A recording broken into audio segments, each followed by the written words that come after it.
మన రక్షకుడైన ప్రభువైన యేసుక్రీస్తు పరిశుద్ధ నామములో మీ అందరికీ శుభములు తెలియచేయుచున్నాను.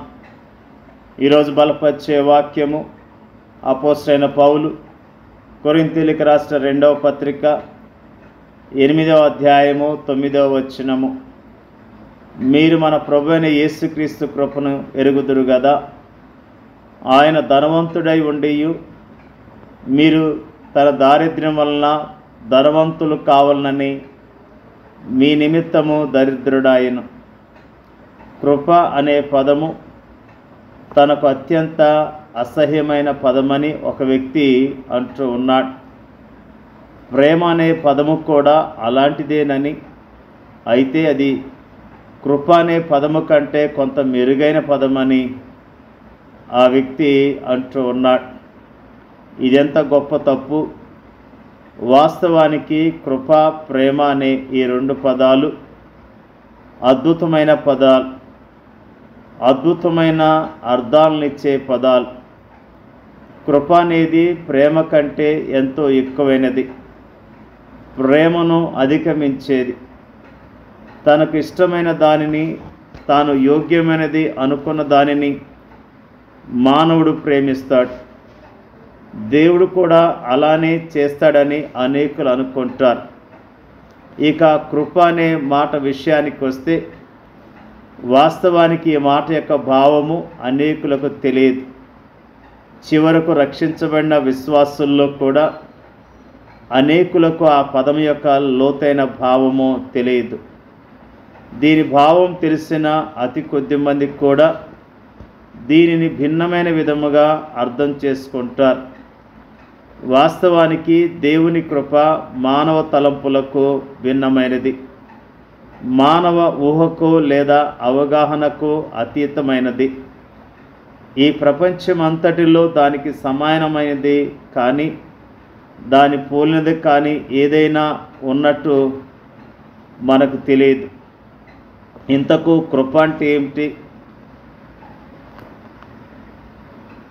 మనం ఆలోచించడం ప్రారంభించినప్పుడు, అలా చాలాసేపు ఆలోచించిన తర్వాత కరుణ అనే జవాబును మన మనసుకు తెలియచేయబడుతుంది. ఆ జవాబు కూడా మనకి అనేకసార్లు సంతృప్తినివ్వలేదు. దేవుని ప్రేమ మరియు దేవుని కరుణ అనే రెండు అద్భుతమైనవే అయినప్పటికీ, ఈ రెండు కూడా దేవుని కృపలోని అంతర్భాగాలి.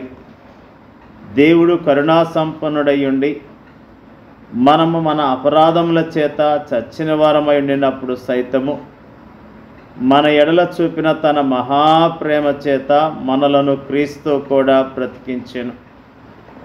దేవుని కృప అనేది దేవుని ప్రేమ కంటేను, దేవుని కరుణ కంటేను ఇంకను ఎంతో ఉన్నతమైనది. ప్రేమ మరియు కరుణ కంటే కృప ఇంకను సుదూరముగా పయనిస్తుంది.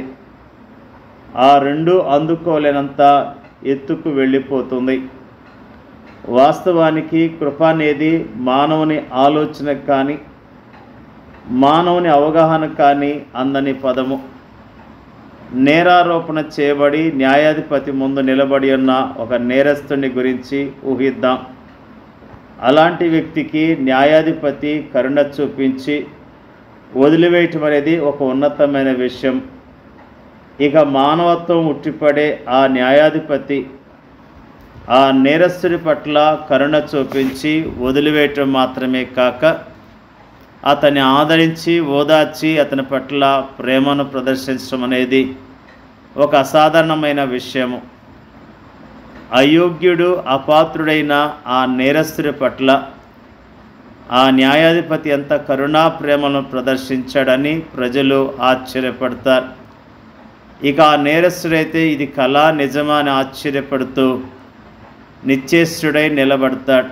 ఒకవేళ కరుణా ప్రేమ కలిగిన ఆ న్యాయాధిపతి ఆ నేరస్తుడు చెల్లించవలసిన జరిమానా అంతా తానే పూర్తిగా చెల్లించి, ఆ తర్వాత అతని తన ఇంటికి తీసుకువెళ్ళి అతని తన ఆస్తి అంతటిలో భాగస్వామిగా చేసి, నేను జీవించినంతకాలం నా ఆస్తి అంతటిలో నీవు భాగస్వామి అన్నాడనుకో, అది అత్యున్నతమైనదిగాను అత్యంత అసాధారణమైనదిగాను ఎంచబడుతుంది. కానీ అలాంటి వ్యక్తి ఎవరైనా ఉంటారా?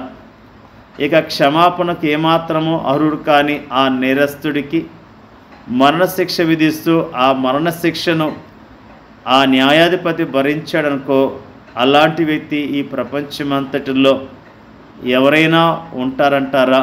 ఉండరు, ఉండరు, ఉండరు, ఉండరు. కానీ మన ప్రభు అలానే చేశాడు. మన పరలోక తండ్రి కూడా అలానే చేశాడు. దానినే కృప అంటారు.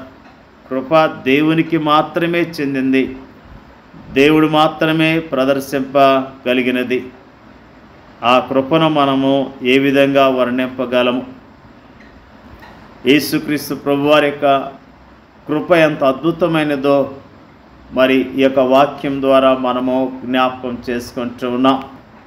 ఆయన ధనవంతుడై ఉండి మరి మనల్ని ధనవంతులుగా చేయటం కొరకు మన నిమిత్తము దరిద్రుడయ్యాడు. ఆ ప్రేమగల దేవుని జ్ఞాపకం చేసుకుంటూ ఆయన మహిమపరుద్దాం. దేవుడి యొక్క వాక్యాన్ని దీవించునుగాక. ప్రేమ కలిగిన మా తండ్రి, నీ కృప యొక్క ఔన్నత్యాన్ని, నీ గొప్పతనాన్ని, కృప యొక్క ఉన్నతమైన విషయాన్ని మాకు తెలియజేసినందుకు నీకు స్తోత్రాలు. యోగ్యత లేని వాడిని యోగ్యునిగా చేసే నీ కృపను బట్టి నీ స్తోత్రం తెలియజేస్తూ ఉన్నాం. మమ్మల్ని ధనవంతులుగా చేయాలని నీవే మానవుడిగా వచ్చి దరిద్రుడిగా జీవించిన విధానం బట్టి నీకు స్తోత్రం తెలియజేస్తూ ఉన్నాం.